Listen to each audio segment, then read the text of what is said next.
Bonjour à tous. Puisqu'aujourd'hui c'est la pleine lune du début du mois de février, eh bien c'est le moment ou jamais de parler de la fête d'Imbolc et de ses héritières de la chrétienté, du monde chrétien, de l'Occident chrétien.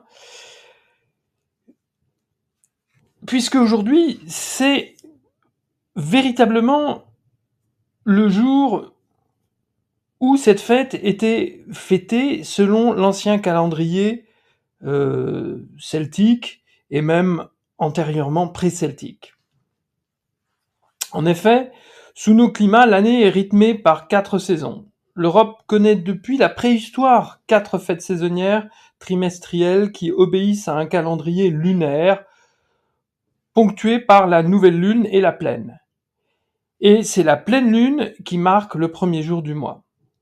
Et c'est donc pour ça que c'est aujourd'hui, au jour de pleine lune du début de février, que cette fête d'Imbolc était fêtée, ou l'est encore, à travers diverses fêtes chrétiennes. Les 4 fêtes qui correspondent à ce cycle sont aujourd'hui connues surtout sous leur nom celtique, Samaïn, Imbolc, Beltane et Lughnasadh. Samaïn pour l'automne, Imbolc maintenant, au tournant de l'hiver, Beltane au milieu du printemps et Lughnasadh au milieu de l'été.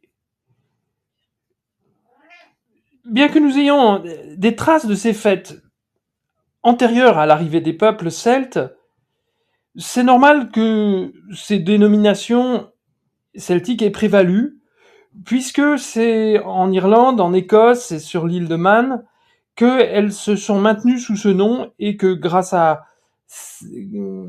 ces traditions, ces noms nous sont parvenus jusqu'à aujourd'hui. Elles ont été célébrées sous ce nom tout au long du Moyen-Âge et encore parfois jusqu'au XIXe siècle. Parfois, on pouvait utiliser d'autres noms, souvent sous une forme christianisée. Alors, chacune de ces fêtes marque le tournant de sa saison respective. Au début de novembre, Samaïn célèbre l'arrivée de la saison froide, à la fin de l'automne ou au milieu de l'automne.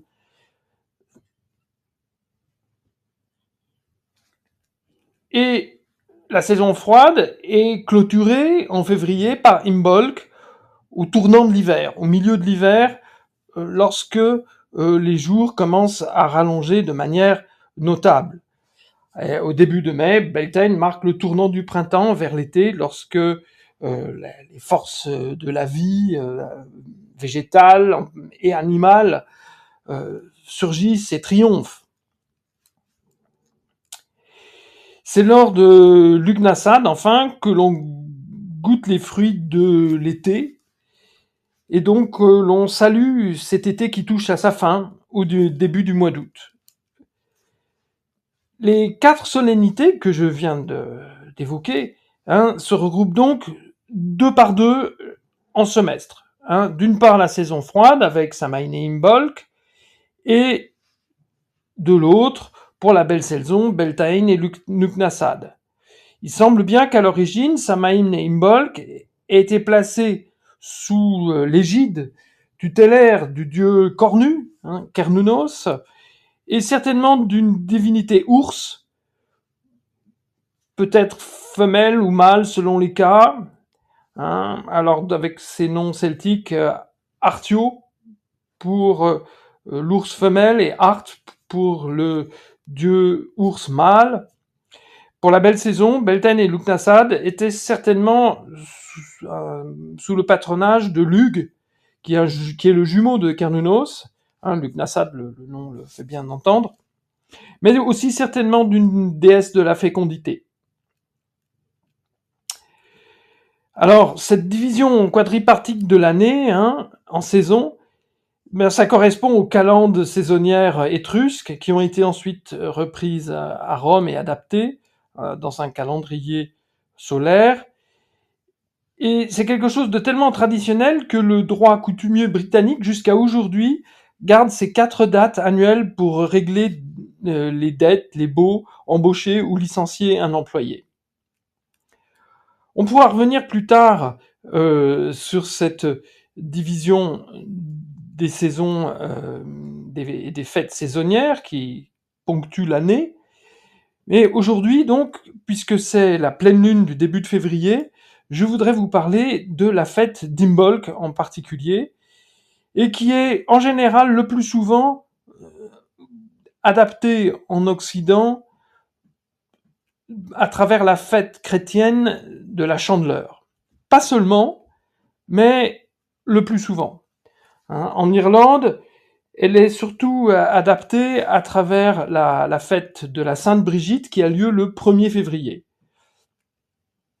Mais très souvent, c'est plutôt donc le 2 février, la Chandeleur, qui était connue autrefois sous le nom de purification de la Vierge, et puis maintenant plutôt de présentation au temple, qui a fourni un véhicule, si l'on veut, pour cette ancienne fête pré-chrétienne, animiste d'origine, pour qu'elle puisse survivre jusqu'à aujourd'hui. Il en va de même pour les autres 3 fêtes saisonnières de l'année celtique, mais aujourd'hui on va parler surtout d'Imbolc et des autres fêtes chrétiennes, celles-là qui ont en quelque sorte adapté Imbolc. Alors c'est surtout, je le disais, la Chandeleur, mais c'est aussi très souvent le carnaval de Mardi Gras qui correspond à Imbolc dans le calendrier chrétien et qui en a repris des éléments. Alors pour la Chandeleur, ce nom correspond à celui des chandelles qu'il est coutume d'allumer lors de cette fête. Elles sont bénies dans l'église, et puis on en était coutume souvent d'en allumer dans les maisons, et ça rappelle les feux et certainement les feux de joie et les lumignons qu'on devait allumer pour cette fête comme pour les autres fêtes. Alors en Irlande, je l'ai dit, c'est plutôt la veille, pour le 1er février, pour la Sainte Brigitte, que on retrouve les éléments de la fête d'Imbolc.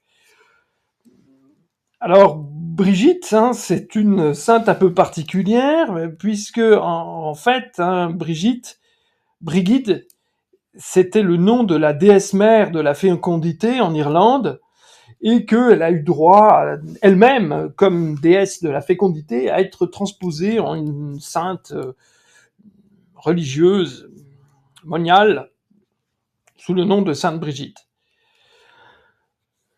Lors de la Sainte Brigitte en Irlande, eh bien, on célèbre le veulage, l'agnelage, le lait et aussi les fontaines.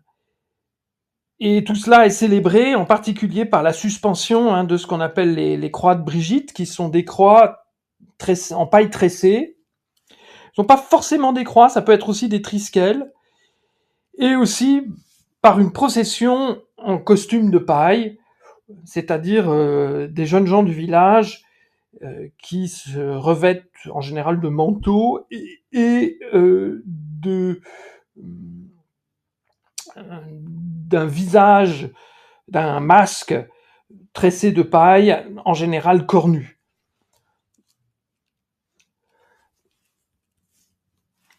Alors, dans cette période de l'année, c'est un moment où on entre dans la disette, plus sévèrement qu'en hiver. En effet, les réserves qu'on avait accumulées à l'automne, eh bien, touchent à leur fin.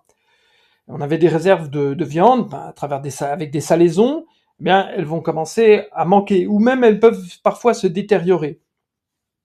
Surtout, la viande des animaux terrestres qu'on pourrait chasser, eh bien, elle est trop maigre pour être consommée.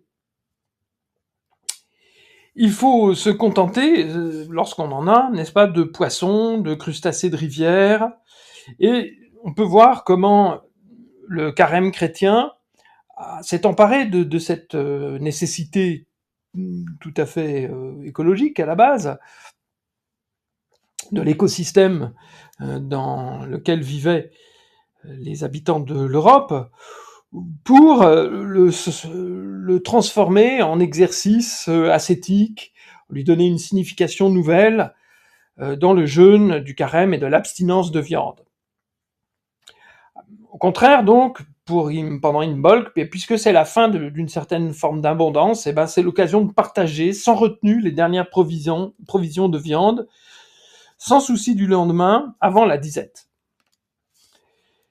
Et d'autant plus que cette disette, elle, prélude au ressurgissement dans toute sa vigueur de la vie au cours du printemps. Alors c'est aussi le moment de consommer ces dernières réserves de farine, qui elles aussi vont se gâter. Et c'est bien pour ça qu'un peu partout en Europe, on voit des fêtes avec des crêpes. Dans les pays slaves, eh bien c'est plutôt des blinis. Mais partout, n'est-ce pas, avec la farine, avec le froment, ou éventuellement avec le sarrasin, eh bien on fait un plat de fête. Et c'est le moment, avec le jeu, le rire, les transgressions, eh bien de défier les menaces qui vont